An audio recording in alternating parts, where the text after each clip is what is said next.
प्रिय भाइयों बहनों, एक बार फिर से प्रभु यीशु मसीह के नाम में प्यार सलाम। आज हम बाइबल में छुपे हुए कुछ रहस्यों के विषय में बात करेंगे जो उत्पत्ति की पुस्तक में पाए जाते हैं और जिनका संबंध जो है वो प्रभु यीशु मसीह के क्रूस पर चढ़ाए जाने की तारीख से है।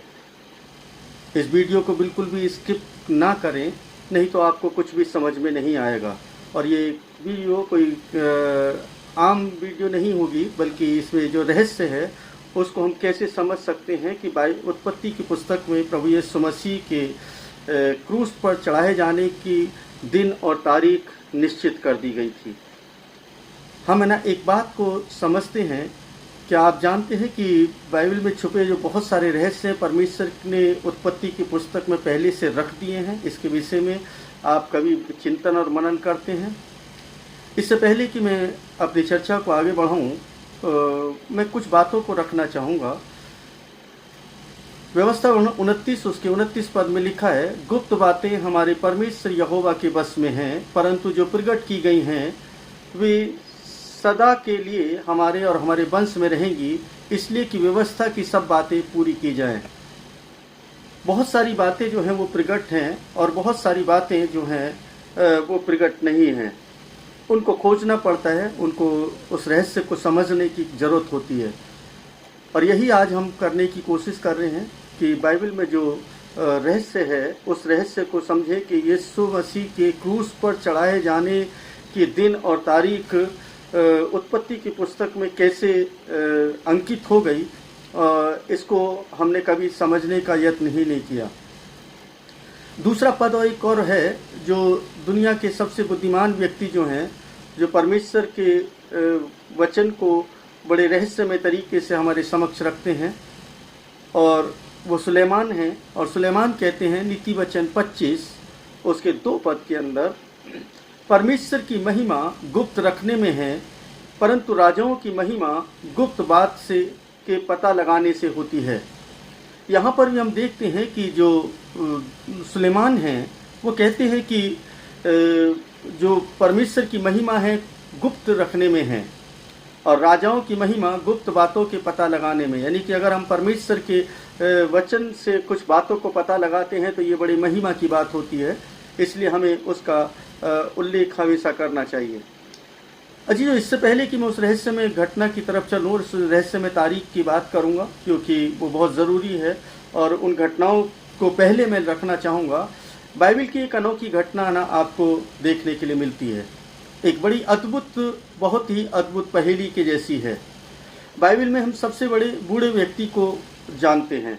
हो सकता है कि आप उसको नाम को जानते होंगे और ये बहुत अच्छे से जानते होंगे। उसका नाम मतूसेला है, जिसकी आयु 969 साल रही। 969 साल तक वो जीवित रहे। यह बाइबल में जीने वाला सबसे अधिक आयु का मनुष्य है। लेकिन यहीं पर एक रहस्य छुपा है। इसी जगह से रहस्य की शुरुआत होती है और ये रहस्य बहुत ही महत्वपूर्ण है, क्योंकि ये इसको समझ लेंगे तो हम आगे परमेश्वर को भी समझने पाएंगे। बाइबल की एक अद्भुत और बहुत ही अद्भुत बात जो है वो ये है कि वो जो मतूसेला है अपने पिता जो है अपने पिता के पहले ही मर गया। ये कैसा अद्भुत संयोग है। यानी कि जो मतूसेला है अपने पिता से पहले ही मर गया। बड़ी अजीब सी बात है। मतलब उसका पिता नहीं मरा लेकिन वो मर गया। क्या आप जानते हैं उसका पिता कौन था? उसका पिता, जो कि उत्पत्ति 5 के अंदर हम ना उसको पढ़ते हैं, उत्पत्ति 5 के अंदर उसका पिता जो है वो, उसका नाम हनोक है। हनोक के विषय में हम जानते हैं, बहुत सारे लोग जानते हैं, बहुत सारे लोग नहीं जानते हैं। लेकिन हनोक के बारे में हम कुछ बातों को देखेंगे, क्योंकि ये बिल्कुल रहस्य से जुड़ी है। एक एक कड़ी को जाकर आप स्किप करेंगे तो आपको कुछ भी नहीं समझ में आएगा। और ये बड़ी ही गंभीर सब्जेक्ट है, इसको समझ लेंगे तो हम प्रभु से, परमेश्वर से और अधिक प्रेम करने लगेंगे और वास्तव में ये है ना हमारे लिए बहुत ज़रूरी हो जाता है। आप उसके पिता के नाम को जानते हैं, उसका नाम हनोक है। जब हनोक 65 वर्ष का होता है, उसके जीवन में कुछ अद्भुत घटनाएं घटती हैं और ये केवल सिर्फ हनोक ही जानता है और कोई दूसरा नहीं जानता। हनोक पैदा होता है, 65 वर्ष का हो जाता है, लेकिन एक अद्भुत घटना घटती है उसके 65वें वर्ष के अंदर। और ये क्या घटना है, इस घटना के विषय में उसको किसी को बताता नहीं है, लेकिन उसके बाद उसके जीवन में एक बदलाव होता है और बड़ा अद्भुत बदलाव है। और ये बदलाव जो है बड़ी विचित्र किस्म का बदलाव है। इसको हम है ना समझेंगे कि उसके बाद वो 300 वर्ष तक परमेश्वर के साथ साथ चलता रहा। मतलब उसने एक छोटा मोटा समय नहीं, बल्कि 300 वर्ष तक वो परमेश्वर के साथ चला। कितने वर्ष? 300 वर्ष तक। एक लंबा समय है। 300 वर्ष तक चलता है। 300 वर्ष बहुत ही महत्वपूर्ण है और ये यहाँ पर एक नंबर को इंडिकेट कर रहे हैं, जो कि हम आने वाली वीडियो में बताएंगे, क्योंकि इस रहस्य से जुड़ी बहुत सारी बातों को हम है ना आपके समक्ष रखने का प्रयत्न करेंगे, कोशिश करेंगे।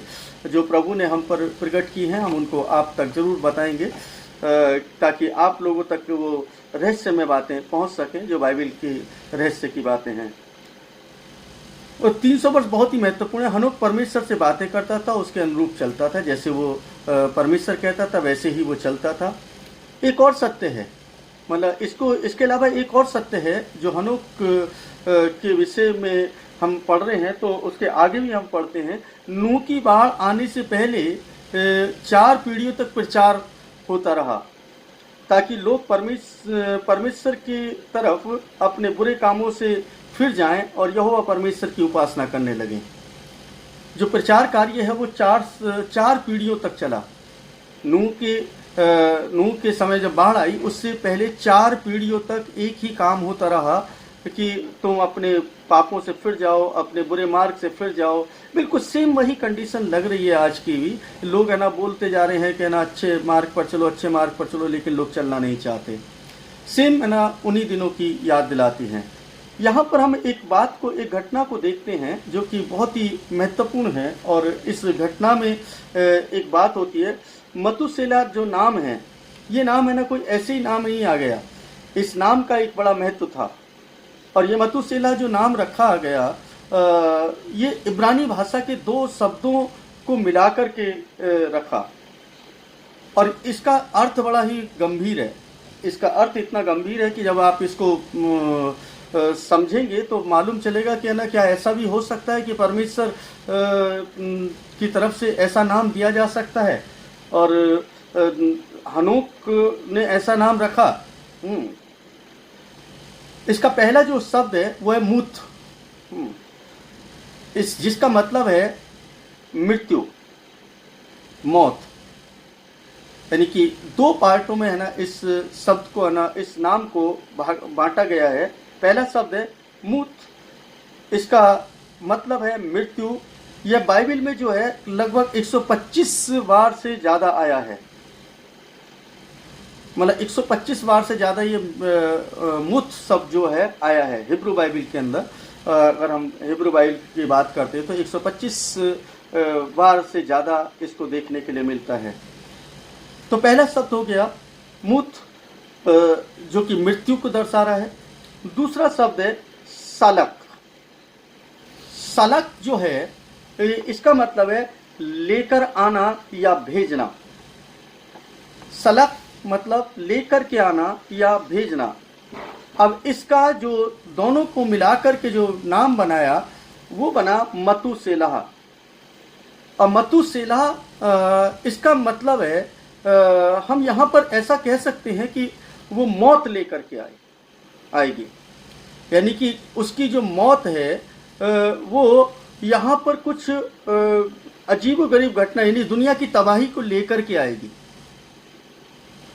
और एक बड़ी विचित्र सी बात लग रही है कि मतलब उसका नाम रखा मतूशेलह। मुत और साले दोनों को मिला करके एक नाम रखा मतूशेलह, जिसका मतलब है मौत लेकर आएगी। यानी इस दुनिया का अंत होगा। अब यहाँ पर बड़ा अजीब सा लग रहा है कि जैसे मान लो सपोज किसी बच्चे का नाम रख दिया जाए कि ये अगर ये मरेगा तो है ना इसके बाद है ना ये दुनिया ख़त्म हो जाएगी।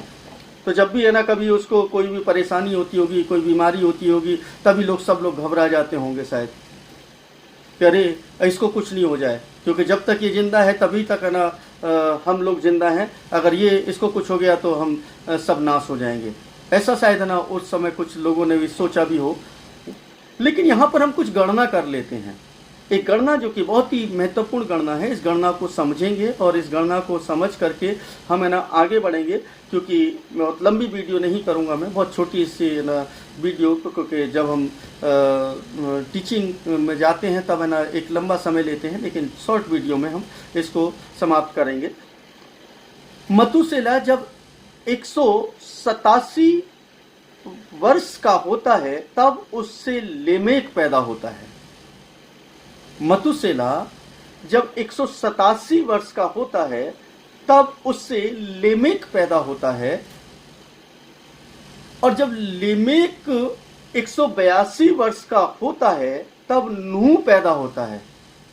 अब जोड़ते जाना है इसको, मतलब कैलकुलेट करते चले जाइए। 187 वर्ष का होता है मतुसेला, तब लेमेक पैदा होता है, और लेमेक जब 182 वर्ष का होता है तब नूह पैदा होता है।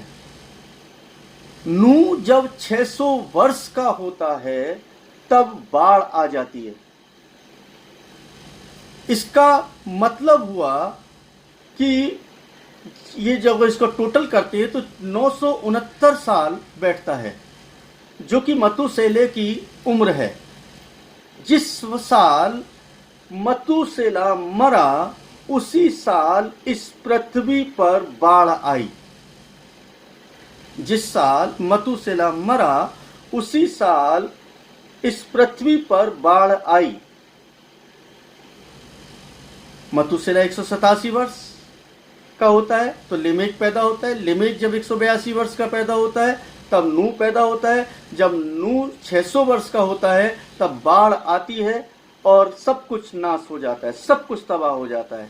अब यहाँ पर ये रहस्य है, इस रहस्य को इतनी जल्दी नहीं समझाया जा सकता, इसको थोड़ा सा समय लगेगा, और मैं इसके लिए एक अलग से और दूसरी वीडियो भी लेकर के आऊँगा ताकि उस रहस्य को मैं और भी है ना उजागर करूँ और दिन और तारीख को भी है ना बता पाऊँ, क्योंकि ये 2 पार्ट में जाएगा, इसलिए ना इसको अगला भाग भी इसका अवश्य देखें और अति शीघ्रता के साथ मैं उस भाग को भी बनाऊँगा। मतुसेला का पैदा होना और उसकी मृत्यु होना, फिर पृथ्वी पर बाढ़ आना और एक विशेष दिन और महीने में जहाज का पर्वत पर ठहरना, ये सब यीशु के क्रूस पर बलिदान होने की रहस्यमय घटना थी जो परमेश्वर ने पहले से ठहराया था। अब देखिए, यीशु मसीह के क्रूस की जो घटना है उसको पहले से ठहरा दिया, ये रहस्य था। अब इस रहस्य को हम है ना समझ ही नहीं पाते हैं कई बार, और हम तो सिर्फ है ना एक घटना समझ लेते हैं कि यीशु मसीह पैदा हुआ और पैदा होने के बाद उसने अपना जीवन बिताया और यहूदियों के द्वारा सताया गया, रोमन्स के द्वारा सताया गया और उसको क्रूस पर ना चढ़ा दिया गया, मौत हो गई, दैट्स ऑल। यानी इतना समझ करके हम लोग सोच लेते हैं कि काफ़ी हो गया। नहीं, इसके अलावा अगर हम गहराई से सोचें तो इसकी जो पटकथा है, इसकी जो पटकथा है वो उत्पत्ति में रख दी गई। किस दिन, किस महीने के अंदर, कौन से समय में ये होगा, घटित होगा, इसकी तारीख भी तय कर दी, तारीख मुकर्रर कर दी। अगर हम उत्पत्ति 8 उसके 4 पद को देखते हैं, उत्पत्ति 8 उसके 4 पद में, तो वहां पर लिखा है 7वें महीने के 17वें दिन को जहाज अरारात नाम पहाड़ पर टिक गया। 7वें महीने के 17वें दिन को जहाज अरारात नाम पहाड़ पर टिक गया। ये वो तारीख है जो प्रभु यीशु मसीह के क्रूस को दर्शा रही है, जो प्रभु यीशु मसीह की शहादत को दर्शाती है, प्रभु यीशु मसीह के बलिदान को दर्शाती है। अब ये तारीख कैसे पड़ती है इसका विवरण है ना मैं अगली वीडियो में आपको दूंगा, और उसमें मैं आपको बताऊंगा कि ये तारीख ना बिल्कुल एक्यूरेट कैसे हुई, और उसी तारीख में जो परमेश्वर ने तारीख ठहराई थी, परमेश्वर ने जो दी थी, वो बिल्कुल उसी समय में प्रभु यीशु मसीह का जो बलिदान है वो होता है। और आपको बता दें कि यहाँ पर इस वक्त में अब हम कैलेंडर्स पर भी गौर करेंगे, क्योंकि यहाँ पर 2 कैलेंडर इस्तेमाल हुए हैं। एक जेनेसिस कैलेंडर जो परमेश्वर के द्वारा ठहराया गया है, जो परमेश्वर का कैलेंडर है, और दूसरा है ज्यूस कैलेंडर जो बाद में यहूदियों के द्वारा उसको अपनाया गया है, तैयार किया गया है। तो इसकी गणना करने के लिए हमें अगली वीडियो का इंतजार करना पड़ेगा और हम उसमें समझेंगे कि ना ये किस तरीके से होता है। लेकिन कुछ बातें जो कि आपको समझ में आई होंगी कि ये रहस्यमय बातें ऐसे ही नहीं है, बल्कि इसका बहुत बड़ा रहस्य है। और इसको समझ लें कि ना परमेश्वर ने पहले से यीशु मसीह के क्रूस की दास्तान को उत्पत्ति की पुस्तक में नूह की बाढ़ के समय ही नियुक्त कर दिया था, और उसका आना पहले से तय था। इससे हम समझ पाएंगे कि किस तरीके से परमेश्वर की योजना है, प्लानिंग है, और हम उसको कितना कम आंक लेते हैं। उसकी प्लानिंग हजारों साल पहले से चलती है। हम ना आजकल की प्लानिंग 1-2 दिन की प्लानिंग की बात करते हैं, लेकिन परमेश्वर की जो प्लानिंग है वो बड़ी प्लानिंग है, और अपने तरीके से वो कार्य करते हैं, और किस तरीके से वो करते हैं अपने मर्म को, अपने भेद को लोगों तक पहुंचाते हैं। इसको समझने की आवश्यकता है। कुछ बातें हैं जो है ना उनको समझने की ज़रूरत है, और ये रहस्यमय बातें मैं आपको आने वाली वीडियो में अवश्य और भी गहराई से बताने की कोशिश करूँगा। जितना मुझे है ना मैंने सीखा है, जितना मैंने पढ़ा है और जितना मैं जान पाया हूँ, उसको मैं आप तक शेयर करूँगा। और एक बात और आपको बता दें कि ये जो भविष्यवाणी है एक किस्म की, इस भविष्यवाणी को समझें जो तारीखों की भी भविष्यवाणी है, जिसको हमने आज तक समझा ही नहीं। लेकिन परमेश्वर भेदों को खोलने वाला है, जैसा कि हमने नीति वचन के अंदर पढ़ा है कि परमेश्वर की महिमा गुप्त रखने में है। उसने गुप्त रखी ये बात, और बाद में जाकर के इसको प्रकट किया। और देखें कि ये कैसे यीशु के क्रूस पर जाकर के ये रहस्य में घटना जो है, ये रहस्य खुल जाता है। और ये जो सबसे बड़ा रहस्य था, इस रहस्य के विषय में और किसी को पता भी नहीं था, लेकिन परमेश्वर जानता था।